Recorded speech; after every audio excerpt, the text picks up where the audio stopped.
अस्सलामुअलैकुम प्यारे दोस्तों, अल्लाह ने इरशाद फरमाया कि ज़ना के करीब भी मत जाओ, बेशक ये बुराई और बेहयाई का रास्ता है। नाज़रीन, क्या आपको मालूम है कि कायनात के मारिज़ वजूद में आने के बाद किस बदबख्त इंसान ने पहले ज़ना की इब्तिदा की? हमारी आज की वीडियो इस मौजू से रिलेटेड है। आप सबसे गुजारिश है कि इस मालूमाती वीडियो को शुरू से आखिर तक ज़रूर देखें। नाज़रीन, जब हज़रत आदम अलैहिस्सलाम और अम्मा हवा ने अल्लाह के अहकाम की हुक्म अदूली की और शजर ममनुआ का फल खा लिया तो अल्लाह ताला ने सजा के तौर पर इनको जमीन पर भेज दिया और फिर अल्लाह के हुक्म से इनके यहाँ औलाद की पैदाइश का सिलसिला शुरू हुआ। बाज़ रवायत में ये भी है कि हज़रत अम्मा हवा को 20 हमल ठहरे, जिससे 40 औलादें हुईं और हर हमल में एक लड़का और एक लड़की पैदा हुई। इस वक्त के असूल के मुताबिक एक हमल से पैदा होने वाले लड़के की शादी दूसरे हमल की लड़की से कर दी जाती। यूं एक ही हमल से पैदाशी आपस में बहन भाई करार पाते। इसी दौरान हज़रत आदम के यहाँ आबील और काबील की पैदाइश हुई। हज़रत काबील की बहन अकलीमा बहुत ज़्यादा खूबसूरत थी और जो लड़की हज़रत हाबील के साथ पैदा हुई वो ज़्यादा खूबसूरत ना थी। ये चारों जब बड़े होकर जवान हुए और उनकी शादी का वक्त आया तो हज़रत काबील ने हाबील की बहन से निकाह करने से इनकार कर दिया और कहा कि मैं अपने साथ पैदा होने वाली अकलीमा ही से निकाह करूँगा। इस रवैये से हज़रत आदम अलैहिस्सलाम कदरे परेशान हुए और हुक्म दिया कि दोनों भाई अल्लाह ताला के यहाँ अपनी अपनी कुर्बानी पेश करें और जिसकी कुर्बानी कबूल हुई अकलीमा की उससे शादी कर दी जाएगी। हज़रत काबील अलैहिस्सलाम खेती बाड़ी जबकि हज़रत हाबील बकरियाँ चराया करते थे। हज़रत हाबील अलैहिस्सलाम ने अल्लाह ताला के यहाँ एक खूबसूरत बकरी का बच्चा पेश किया, जबकि हज़रत काबील ने एक रद्दी गट्ठा जो कि इसके खेत से निकला था अल्लाह ताला के यहाँ पेश किया। इस ज़माने में कुर्बानी की रवायत के मुताबिक आसमान से आग उतरी और हज़रत हाबील की बकरी के बच्चे को निगल लिया, जिस पर काबील अलैहिस्सलाम ने इतराज़ ज़ाहिर किया कि ज़रूर हज़रत आदम अलैहिस्सलाम ने हज़रत हाबील की हक़ में दुआ की, इसलिए इसकी कुर्बानी कबूल हुई। इस वाक़ये के बाद हज़रत काबील ने हाबील को मारने की धमकी दी। हज़रत हाबील अलैहिस्सलाम अगरचे काबील से ज़्यादा ताकतवर थे, ताहम वो अल्लाह ताला के बरगुज़ीदा बंदे और खुदा पर तवक्कुल करते थे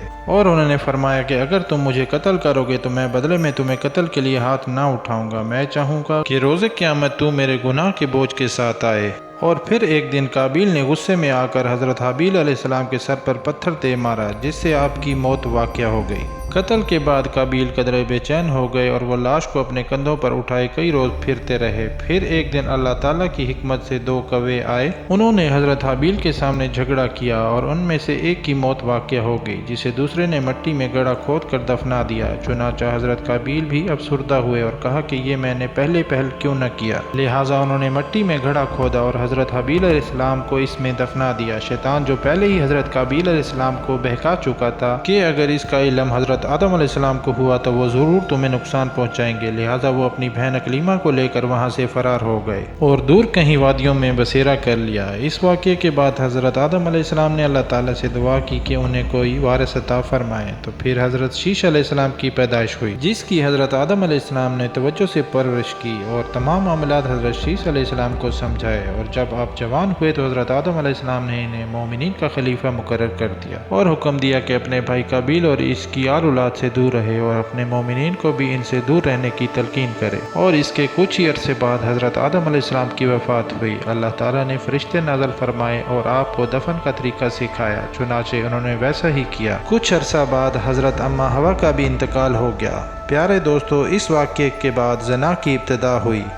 बनी इसराइल की रवायत के अंदर ये मालूमात भी हासिल होती हैं कि हज़रत काबील अलैहिस्सलाम जिस वादी में रहते थे, एक दिन शैतान की इनके पास गुलाम की सूरत में आमद हुई और वहाँ किसी शख्स के यहाँ मुलाजमत पर काम करने लग गया और कुछ अरसे बाद इसने बाकायदा तौर पर अपनी शैतानी कामों का आगाज़ कर दिया। वो मुख्तलिफ इकसाम के दिलकश और बरहना लिबास तैयार करने लग गया और आलात मौसीकी भी बनाने लग गया और इन आलात पर ऐसी दिलफरेब आवाज़ें सुनाई कि जिनके सहर में वो गुम हो जाते और ऐसी आवाज़ें उन्होंने पहले कभी भी नहीं सुनी थी। चुनाचा वो लोग जो पहले ही अच्छाई से मुनहरिफ थे मज़ीद और अयाशियों में मुब्तला हो गए।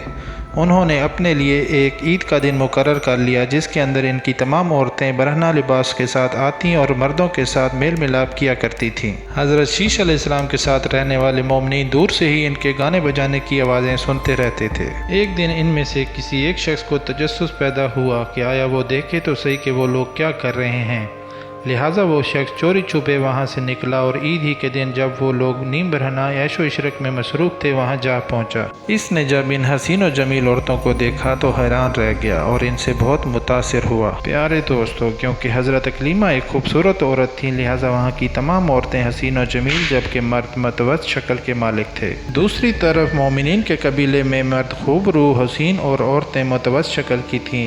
जब वो शख्स वापस लौटा तो इसने मोमिनीन को भी चोरी छुपे बताना शुरू कर दिया कि काबिल के कबीले के लोग किस तरह ऐशो इशरत में रह रहे हैं और इनकी औरतें कितनी हसीन और जमील हैं। आहिस्ता आहिस्ता मोमिनीन से भी जो कमज़ोर ईमान के मालिक थे वहाँ से हिजरत शुरू कर दी और काबिल की आल औलाद और खूबसूरत औरतों के साथ ऐशो इशरत में पड़ गए। इनके साथ जिना करने लग पड़े और यूँ यहाँ से जिना जैसे कबीरा गुनाह की इब्तिदा हुई। आखिर में अल्लाह ताला से यही दुआ है कि तमाम मुसलमानों को इस गुनाह से पाक रखे।